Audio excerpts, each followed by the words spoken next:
Lecture 4 plane का। चलिए बताते हैं इसमें एमसीक्यू क्वेश्चन, लेकिन आपसे रिक्वेस्ट है एमसीक्यू से पहले लेक्चर फर्स्ट, सेकंड, थर्ड अगर आप ये तीनों लेक्चर देखेंगे तो ये प्लेन आपका बहुत ही फर्स्ट क्लास हो जाएगा, क्योंकि इसमें कुछ क्वेश्चन मैंने छोड़ दिए हैं जो very very important objective question थे, जो लेक्चर 1 में भी हैं, लेक्चर 2 में भी हैं और लेक्चर 3 में भी हैं, जैसे फॉर्मूला बेस पर। और बाकी मैं एमसीक्यू क्वेश्चन इसमें लेके आया हूं, तो आप उन तीनों लेक्चरों को जरूर देखें और ये फोर्थ लेक्चर भी देखें। लगभग 7 से 10 नंबर का इनमें से आपको मिल जाएगा 100%। ठीक है, तो चलिए स्टार्ट करते हैं। पहला question, the general equation of the plane. Plane की जनरल इक्वेशन सबसे पहली दिन बताई होगी लेक्चर 1 में, ये होती है A X plus B Y plus C Z plus D equal to 0।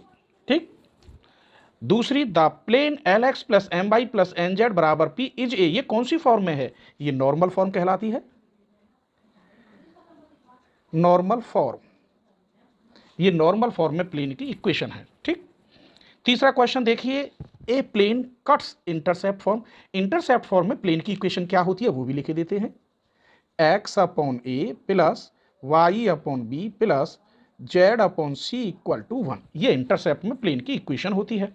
और ये कह रहा है length, intercept of length 2 - 3 5 on the coordinate axis, तब इक्वेशन ऑफ प्लेन। तो ये ए बराबर क्या है यहाँ पर 2, बी इक्वल टू -3 और सी इक्वल टू 5। ये 2 3 5 यहाँ रख दीजिए, तो ये बन गई X upon 2 plus Y upon -3 plus Z upon 5 equal to 1।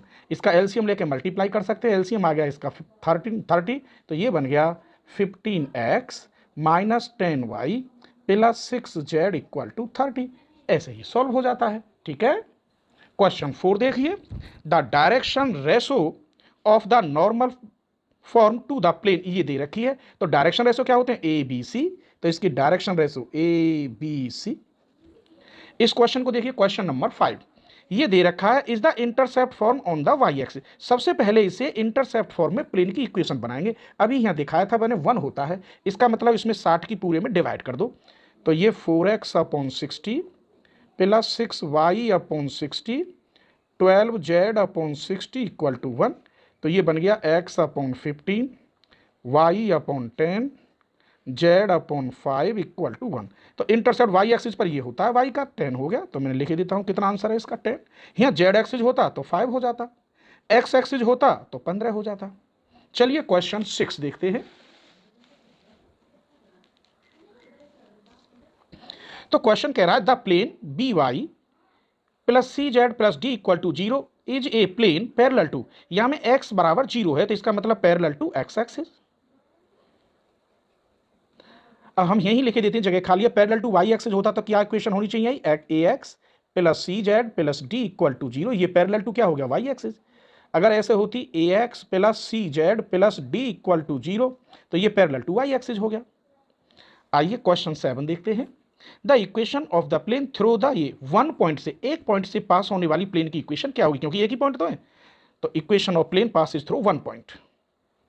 Equation of plane passes 1 point का मतलब P alpha beta gamma. Plane की इक्वेशन क्या होती है? यहां लिख देता हूं, A X plus B Y plus C Z plus D equal to 0। इन पॉइंटों से इसे पास करूं तो ये बनेगी A X minus alpha, B Y minus beta, C Z minus gamma equal to 0। बस यही आंसर है।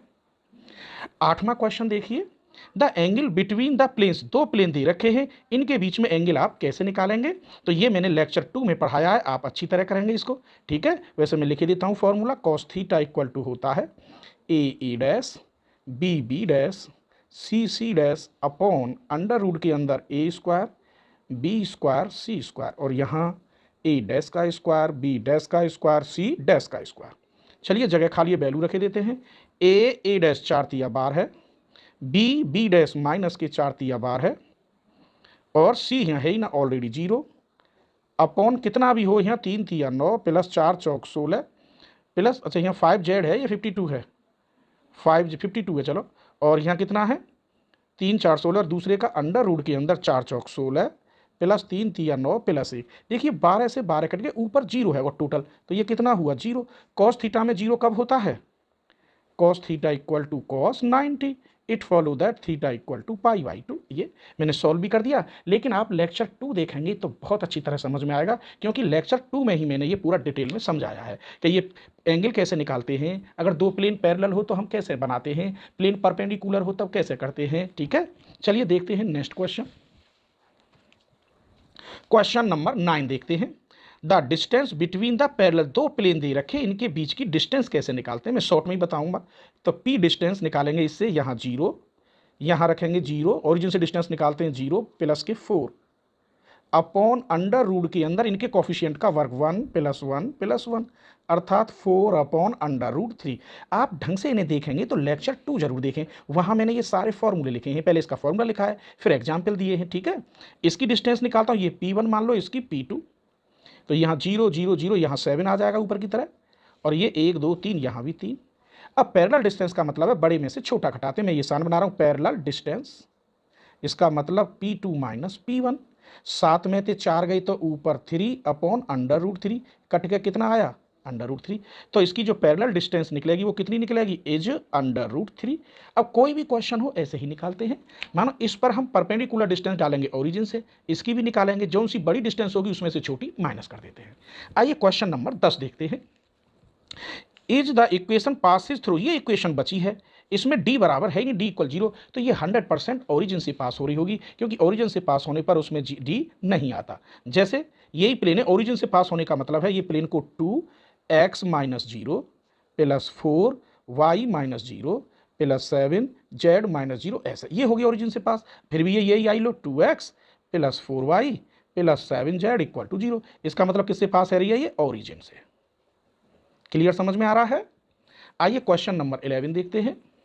द इक्वेशन ये दे रखी है, represent a plane passes through, किससे है रही है ये, एल एम एन से पास हो रही है। मैं लिख देता हूँ एल एम और एन, इससे पास है रही है। यहाँ 0 0 लिखे मैंने, 0 0, और यहाँ 0 की जगह पे ऑलरेडी क्या है एल एम एन, तो ये किससे पास हो रही है, एल एम एन से। ठीक है, क्वेश्चन 12 देखिए।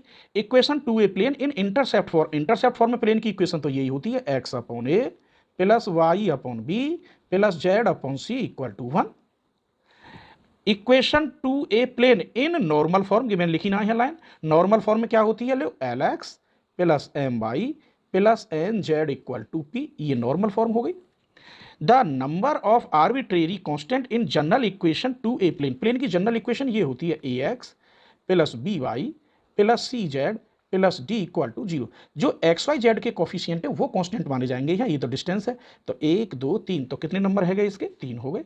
15 क्वेश्चन देखिए, distance of the plane from origin, origin से इस प्लेन की डिस्टेंस निकालते हैं।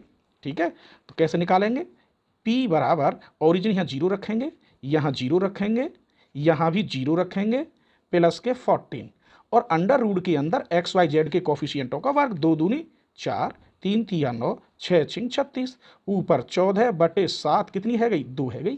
तो ये मैंने लेक्चर 2 में बड़े प्यार से पढ़ाएं कि कैसे हम डिस्टेंस निकालते हैं। ठीक है, लेक्चर 3 के 1 2 भी क्वेश्चन इसमें नहीं आए तो लेक्चर 3 जरूर देखना, उसमें भी MCQ बहुत हैं। आइए क्वेश्चन नंबर 16 देखते हैं। The equation of any plane parallel to x axis, x axis का एक्स का मान 0 रख देते हैं प्लेन में, जैसे इसी में, इसी को बना रहा हूँ किसके पैरेलल कह रहा है, एक्स एक्सिस के, तो ये बनेगा b Y plus C Z plus D equal to 0। बस, अगर यहाँ y होता तो y 0 हो जाता, A X plus C Z plus D equal to 0। ये कहता जेड एक्सिस के पैरेलल है, तो A X plus B Y plus D equal to 0। आइए 17 question, general equation of the first degree always represent, क्या represent करेगा, plane करेगा, plane ही होती है फर्स्ट डिग्री में, पहले लेक्चर में मैं डेफिनेशन में लिखा है फर्स्ट डिग्री। ठीक है, ये तो प्लेन की इक्वेशन होती है। 18 क्वेश्चन देखिए, equation of plane which makes intercept P Q R, intercept दे रखे, तो प्लेन की इक्वेशन लो मैं यही लिख देता हूँ, x upon p y upon q plus Z upon r equal to 1, यही आंसर है। चलिए MCQ क्वेश्चन देखते हैं। The intercept on x axis of the plane, x axis पे क्या है, ए है, तो कौन सा पार्ट सही है इसका, बी पार्ट सही है। वाई एक्सिस लिखा होता तो बी, जेड एक्सिस लिखा होता तो सी। क्वेश्चन 2 देखिए, the perpendicular distance from origin to the plane, इस प्लेन की परपेंडिकुलर डिस्टेंस ओरिजिन से हम कैसे निकालते हैं। लो परपेंडिकुलर डिस्टेंस, यहाँ रखोगे 0, यहाँ रखोगे 0, यहाँ रखोगे 0, माइनस के p upon x Y Z के कोफिशिएंट का square, l square m square n square, minus p या का मान 1, इस पर माइनस का कोई फर्क नहीं पड़ता, p बचा क्योंकि डिस्टेंस है, तो p सही है इसका ए पार्ट। ठीक है, तीसरा question, the DRS to the normal form of the plane, ये जो प्लेन दे रखा है ये DRS कहलाते हैं। तो 4 6 7 ये पार्ट सही है, ये गलत है, ये भी गलत है और ये है ही नहीं। आइए क्वेश्चन नंबर 4 देखते हैं। The equation of YZ plane पर इक्वेशन x बराबर 0 और ZX प्लेन पर y बराबर 0, XY प्लेन पर z बराबर 0। तो एक में थी 3 3 बन जाते हैं, कोई कुछ लिख सकता है, कोई कुछ। ठीक है, तो इसका ये सही है, x बराबर 0। पांचवा question, the equation of plane parallel to XZ plane, XZ plane पर y बराबर a होता है, YZ प्लेन पर x बराबर a और XY प्लेन पर z बराबर a। देखो 3 3 क्वेश्चन बनना है इसमें से। आइए क्वेश्चन नंबर 6 देखते हैं। Question 6, if the equation of plane in normal form is LX plus MY plus NZ equal to P, then L square plus M square plus N square equal to 1 होता है। ये तो बहुत ही सरल दे दिया। The plane दे रखा है passes through origin, then D is equal, origin से जब मैं इसे 1 पॉइंट से भी बताया, दोबारा कर रहा हूं, लो A x minus 0, B y minus 0, C z minus 0 बराबर 0 होता है, 1 पॉइंट से पास होने वाला। तो AX plus BY plus CZ बराबर 0। तो यहाँ D तो है ही नहीं, इसका मतलब D equal to 0, a part सही है।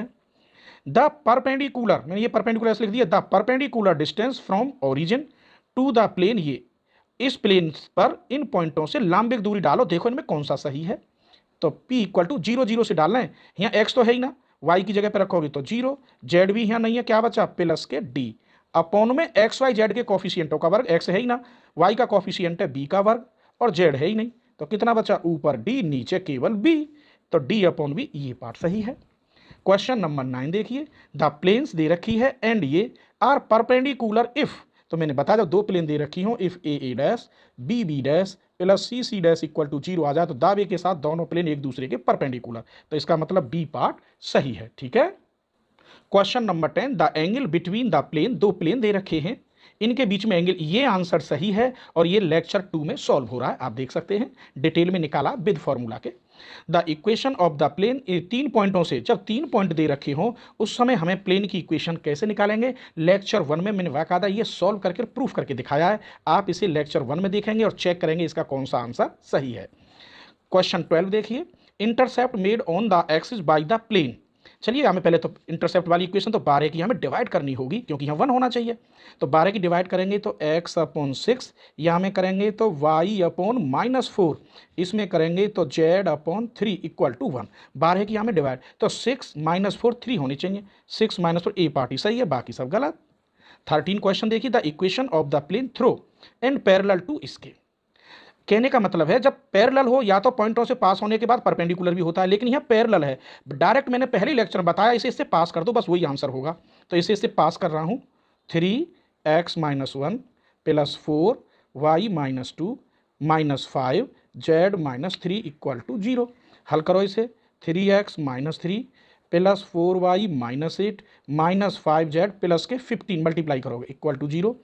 3x प्लस 4y माइनस के 5z, 8 और 3 11, 15 तो कितने बचे 4 इक्वल टू 0, यही आंसर है। अगला क्वेश्चन देखिए, question number 14, equation of plane through the point and perpendicular to OP, ये मैंने पहले ही लेक्चर में फॉर्मूला लिखा था, चलो यहाँ जगह है तो दोबारा बता रहा हूँ। ये ओ के पॉइंट तो मान लो 0 0 और पी के इसने दे रखे हैं अल्फा बीटा गामा, तो पहले DCS OP के पॉइंट क्या होंगे, इसका मतलब पी के में थे इसे घटाऊं तो alpha -0 alpha, beta -0 beta, gamma -0 gamma. अब मैं बना रहा हूं इस क्वेश्चन को कैसे, equation of plane passes P point and perpendicular to OP, OP के पॉइंट भी क्या है alpha beta gamma, alpha beta gamma. तब कैसे निकालेंगे, देखो इससे तो परपेंडिकुलर करते हैं, अल्फा डॉट इससे पास करते हैं, ये मैंने फॉर्मूला लिखा है, फिर इससे डॉट चूंकि परपेंडिकुलर है इससे पास है रही है y minus beta plus gamma dot, ये गामा है मेरे बच्चों, और इससे पास z minus gamma equal to 0। खोलो इसे, alpha x beta y, gamma z इधर ले गई तो यहाँ अल्फा स्क्वायर बीटा स्क्वायर और गामा स्क्वायर, इसका मतलब डी पार्ट इसका सही है। तो ये इंपॉर्टेंट क्वेश्चन थे, इसकी जगह पे अल्फा बीटा की जगह पे वो कह देता है यहाँ 3 4 5 एंड परपेंडिकुलर टू ओपी, मानो वो लिख देता है यहाँ 3 4 5 ये पी के पॉइंट, तो बस आप अल्फा की जगह पे कितना रखेंगे 3x plus 4y plus 5z बराबर 3 तिया 9, 4 चौक 16, 5 पंजे 25। तो ये बन गया 3x, क्या बन गया 3x प्लस के 4y plus 5z equal to 50। ऐसे नया क्वेश्चन बन जाता है। तो ये क्वेश्चन एमसीक्यू थे, फिर भी आपसे रिक्वेस्ट कर रहे हैं कि आप पहले लेक्चर 1, लेक्चर 2, लेक्चर 3 देखें। जब तक आप सब्जेक्टिव और प्लेन में क्या क्या होता है वो नहीं समझ पाएंगे तो एमसीक्यू अच्छी तरह से कैसे कर पाएंगे। इसीलिए आप लेक्चर सभी देखें एक तरफ से, फिर एमसीक्यू देखें, तो गारंटी से आपके 10 नंबर पक्के हो जाएंगे। ठीक है।